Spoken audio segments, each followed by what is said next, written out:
Let's get into the headlines across Nigerian newspapers today, and my guests are in the house already on a Wednesday morning like this.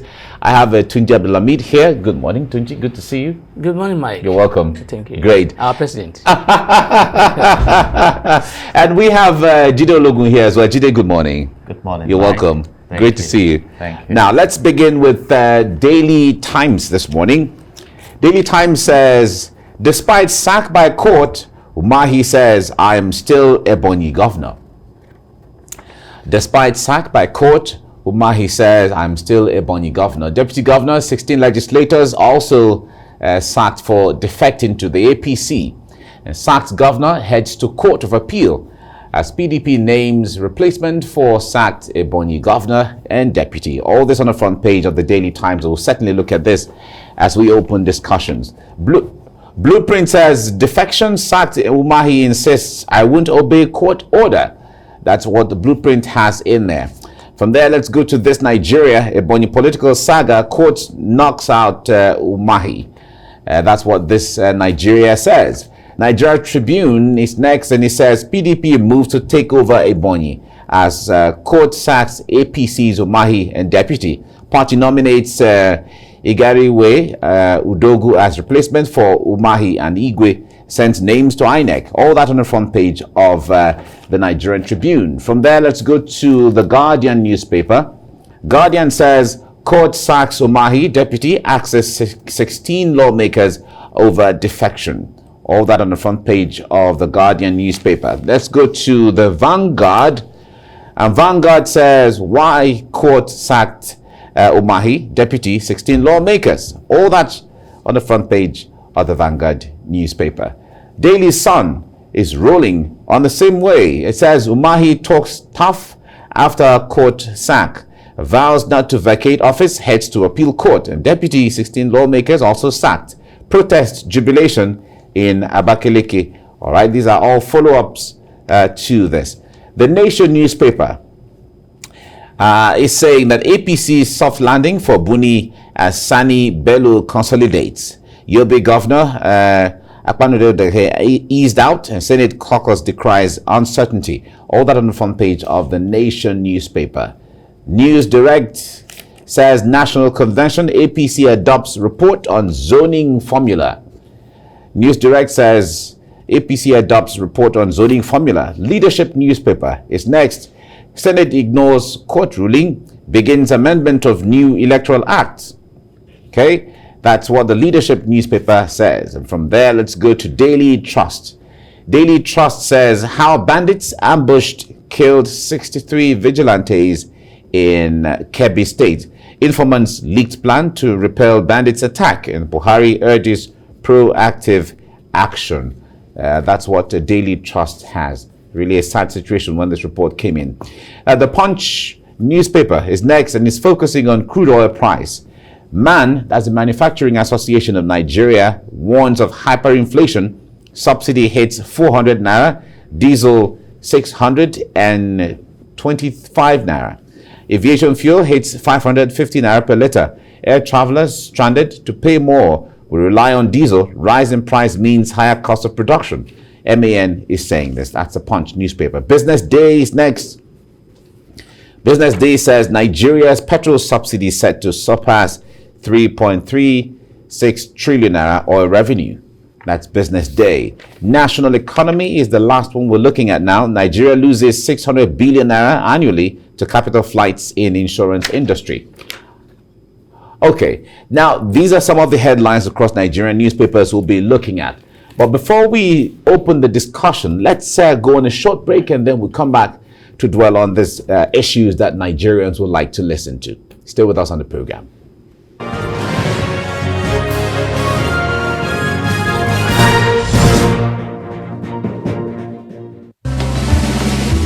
Toothpaste, Colgate Maximum Cavity Protection. Why are we changing our toothpaste? Because with Colgate Maximum Cavity Protection, I can be sure your teeth are cavity free. When you brush daily with Colgate Maximum Cavity Protection, its expert formula locks natural calcium in our teeth and helps protect them from cavity. Colgate is the world's most chosen toothpaste. Colgate locks calcium in, keeps cavities out.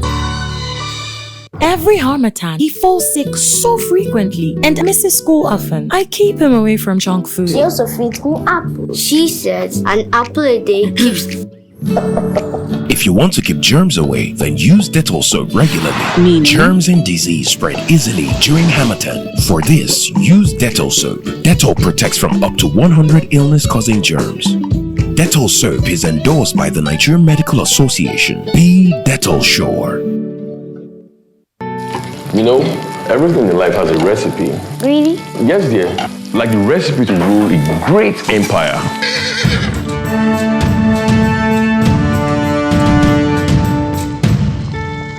The recipe to be the best of the best.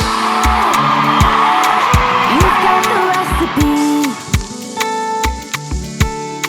The recipe to grow big and thrive.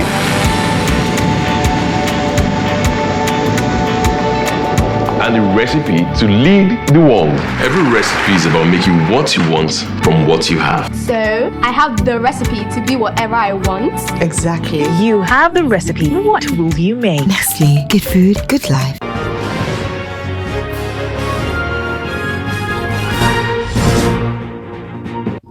All right, you're watching TVC Breakfast. We're looking at the headlines across Nigerian newspapers, and I have Tunji and Jide here in the studio to help us make sense of some of the issues emanating from the papers. All right, gentlemen, yesterday there was confusion in parts of the country when the story came out that the High Court had sacked the governor of Ebonyi State, Dave Umahi, for defecting from the from the PDP to the APC. And that became kind of contentious. Tunji, I'm going to start with you on this.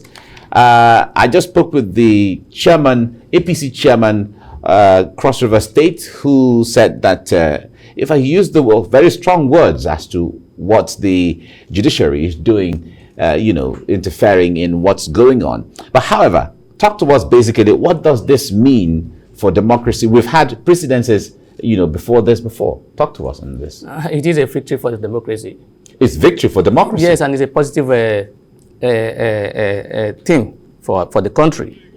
It is a victory in the sense that, look, this would to an extent discourage jumpology. It would to an extent stabilize our our system in a way. In other words, people will not move from one party to another just like that. And I want to also put it on him that, look, I've listened to the comment by the governor. I've listened to the comment by his supporters. I think that comment is disrespectful to the court. It is uncalled for. It is not. It should not come from them. You have the right to disagree with judgment of the court. It is not for you to call the judges and judiciary names. You are disparaging the judiciary, and you are condemning the system in a way, and you are demarketing our system. So as a governor, you don't make such comment. You have the right to go on appeal. As far as I'm concerned, if we're in a country where we follow law, Mr. Umahi is a former governor as of today. Even as of yesterday. Should be a former governor, should be an ex-governor. Well, in a situation... Whether until a judgment was given, whether rightly or wrongly, should be obeyed. But in a situation where he's appealing... He has not appealed, and appeal is not a stage.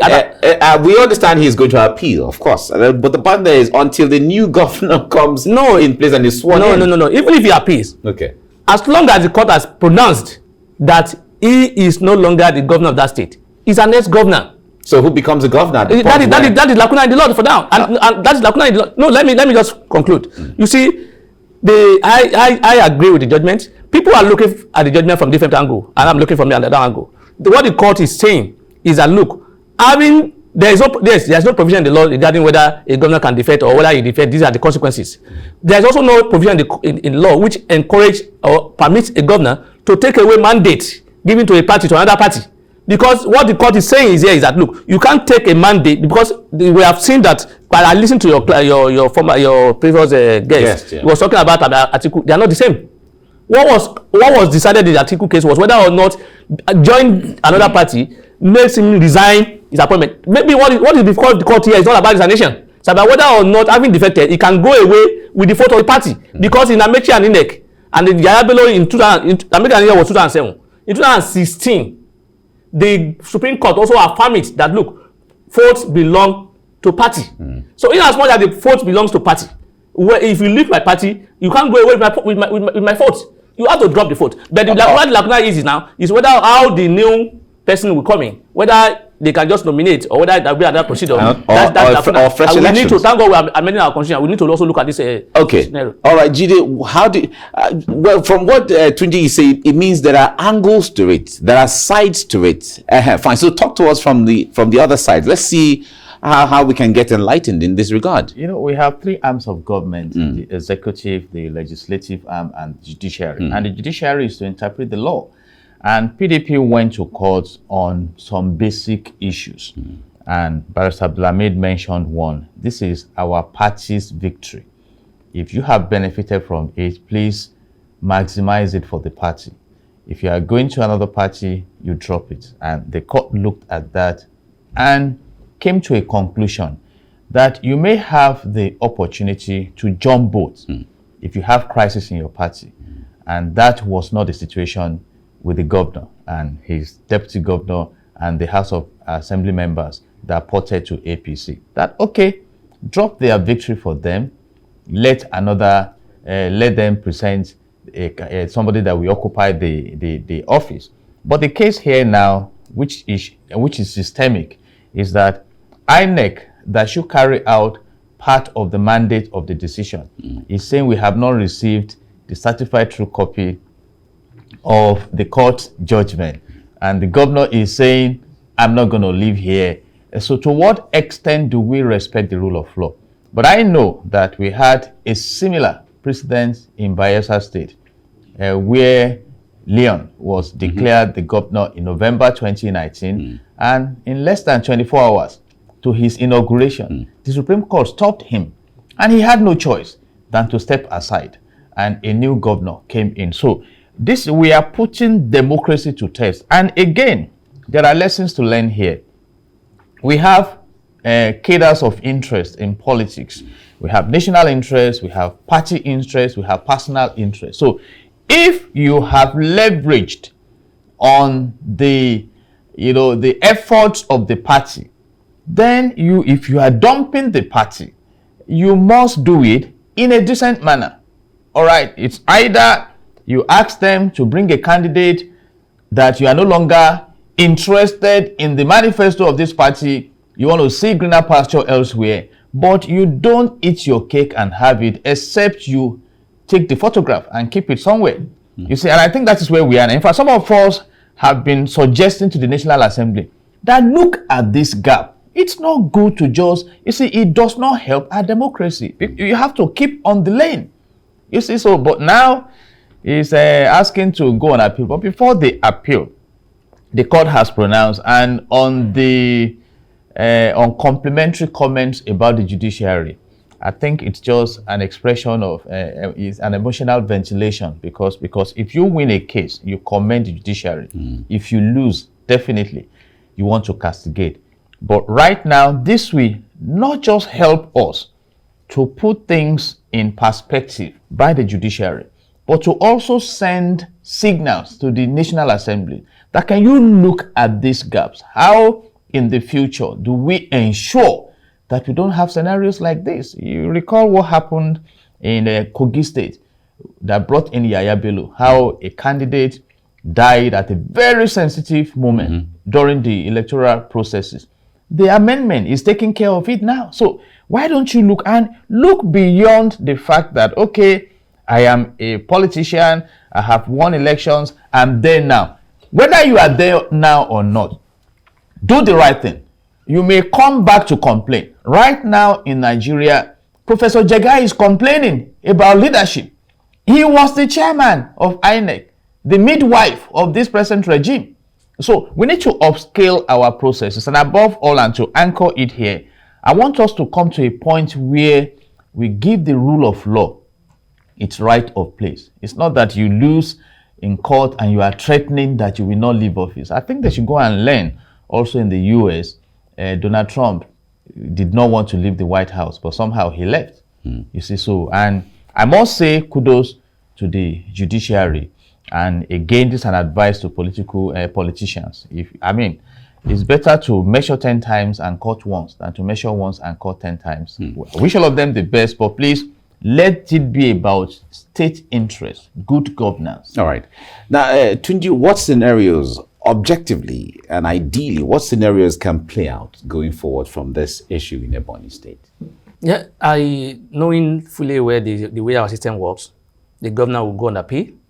He may ask for stay because it's not an electoral matter. He must ask for stay for that judgment to be stayed. So he must have to stay. If it's granted, then it will be there pending when the matter will be concluded. But he will remain in office, which means he may be in office even to the end of his tenure. But that is not, as far as I'm concerned, that judgment is there, and it will proceed to the Supreme Court. And I expect Supreme Court to pronounce on it so that we have precedent, so that people will not just do jumpology anyhow. Because people are saying there is no provision of the law. The judicial authorities are part of our cases, are part of our law, and then we have to find, like I said, we have precedent. We have I mentioned INEC, we have Bello, where it was said that, look, the vote given to Audu does not belong to Audu. It belongs to the party. So if you are looking at that angle, so how can you leave my party and go away with my mandate, but with the vote given to me? So as far as I'm concerned, the proper thing for him to do, if we are in a country, like I said, I repeat again,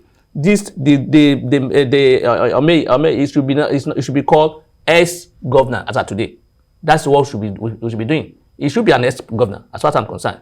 It should, because the law, the court has said that, look, whether rightly or wrongly, whether rightly or wrongly, you are no longer the governor, as at yesterday. Yeah, but if he has a right of appeal and he's going to appeal the case, it means the process is still ongoing. That's what it means. I have just told you that it's not an electoral hard. In an electoral petition, once you appeal, automatically the judgment is stayed. But in this circumstance, you have to take step further. You have to compile record. You have to apply for stay of execution. Until those are done and granted, you are not the governor at the time. That was done. As today, whatever he's doing is illegal as far as I'm concerned. He's an ex-governor. Yeah, but the point there is, if that is the situation, Jide, if we go by what he's saying, we're just creating scenarios now. Who will be said to be the governor of the state right now? Constitutionally, you have if the deputy governor is going with him, you have the speaker. Yeah, but the 16 lawmakers who is likely to be exactly. one of those. So it's a unique scenario, and I want to say here, we are testing our democracy through the judicial process. You see, this is similar to the case of value-added tax, whether the federal government has constitutional power to collect, and Wike went to court and won. And the next thing you heard from the Court of Appeal is status quo. How do you define status quo? Status quo before Wike won. Exactly. Or status quo, exactly. So it's a systemic issue. But if we want to develop as a nation, we must give the rule of law its right of place. That today, this is the decision. Let me comply with the decision while I try to rescue myself from the scenario. And he has, Barrister Abdulhamid has challenged the judiciary also. If he goes on appeal, we don't need to waste time over matters like this. I mean, when the court has pronounced that they should return what they have benefited in terms of finance, you can imagine how much that would have been at the expense of the state. You see, so we need to fine-tune the processes. And like I said, I am not comfortable with this jumping carpet. If you want to get involved, you see, and make great things happen. So it's unique. And again, National Assembly, please don't look away from this, because laws are made for the people and not the people for the law. So as we emerge, we prompt laws that will help us to navigate effectively. Okay. Thank you very much, Jide Ologun, for your insight into this. We appreciate your coming on the program. God bless Nigeria. Thank you. And Tunji Abdulhamid, thank you very much for coming. Thank you for having me. Thank you. Thank you. Great. Right, you're watching TVC Breakfast. We were looking at the headlines across Nigerian newspapers.